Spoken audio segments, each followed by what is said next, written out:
اعوذ باللہ من الشیطان الرجیم بسم اللہ الرحمن الرحیم۔ معزز سامعین کرام، السلام علیکم۔ امید ہے آپ سب خیریت سے ہوں گے۔ جیسا کہ آپ سب جانتے ہیں کہ رمضان مبارک آ چکا ہے اور الحمدللہ آج ہم دوسرا روزہ رکھ رہے ہیں، لیکن کیا ہم یہ جانتے ہیں کہ روزہ ہم پر کیوں واجب کیا گیا اور روزہ رکھنے کا فلسفہ کیا ہے؟ آئیے جانتے ہیں امام رضا علیہ الصلوۃ والسلام کے اس فرمان سے۔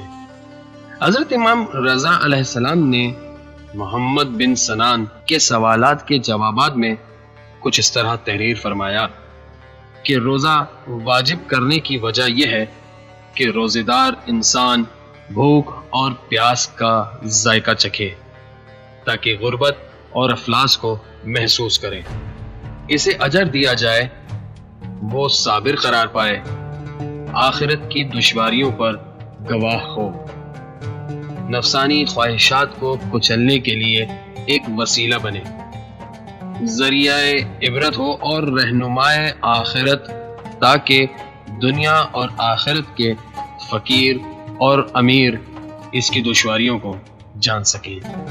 روزے کے مذکورہ فلسفے کو ملحوظ رکھا جائے تو دنیا میں بھوک کے مسئلے پر ایک حد تک قابو پایا جا سکتا ہے۔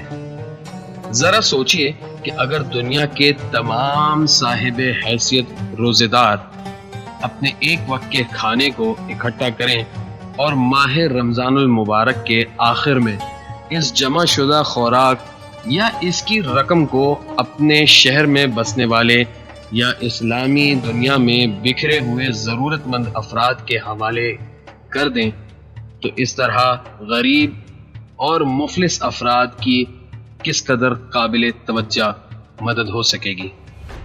اسی طرح اپنے اور اپنے اہل خانہ کا فطرہ جس کا ہر صاحب حیثیت مسلمان پر اس ماہ کے آخر میں نکالنا واجب قرار دیا گیا ہے، اور اس ماہ میں وہ مستحب صدقات خیرات جن کی تاکید کی گئی ہے انہیں بھی اس مذکورہ رقم میں شامل کر لیا جائے تو غربا اور مستحقین کے لیے ایک خطیر رقم فراہم ہو جائے گی۔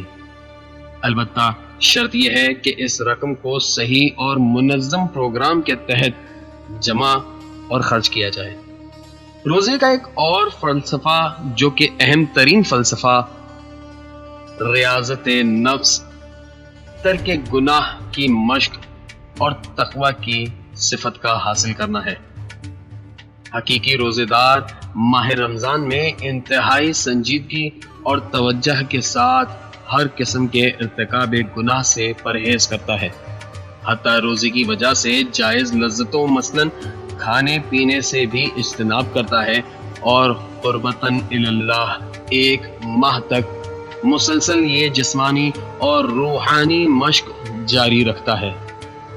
ایسا شخص جو پورا ایک مہینہ اس طرح احتیاط اور پرہیز کے ساتھ بسر کرتا ہے، وہ ایک ایسی قدرت اور مضبوط ارادے کا مالک بن جاتا ہے جس کے ذریعے ماہ رمضان کے بعد بھی وہ اپنے زہد و تقوی کی حفاظت کر سکتا ہے، اور یہ روزے کے نتیجے میں مرتب ہونے والا اہم ترین اثر ہے۔ قرآن مجید میں بھی اسی نقطے کی جانب کچھ اس طرح اشارہ کیا گیا ہے۔ اے ایمان والو، تم پر بھی اسی طرح روزے واجب کیے گئے ہیں جس طرح تم سے پہلے والوں پر واجب کیے گئے تھے، تاکہ تم متقی بن جاؤ۔ اس دعا کے ساتھ اجازت چاہتا ہوں کہ خدایا اس ماہ مبارک کے طفیل ہمیں تقوی و زہد کی نعمات سے مالا مال فرما دے، آمین یا رب العالمین۔ ملتے ہیں ایک اور بات کے ساتھ، تب تک اپنا اور اپنے گرد و نواح کا بھرپور خیال رکھیے گا۔ السلام علیکم ورحمۃ اللہ وبرکاتہ۔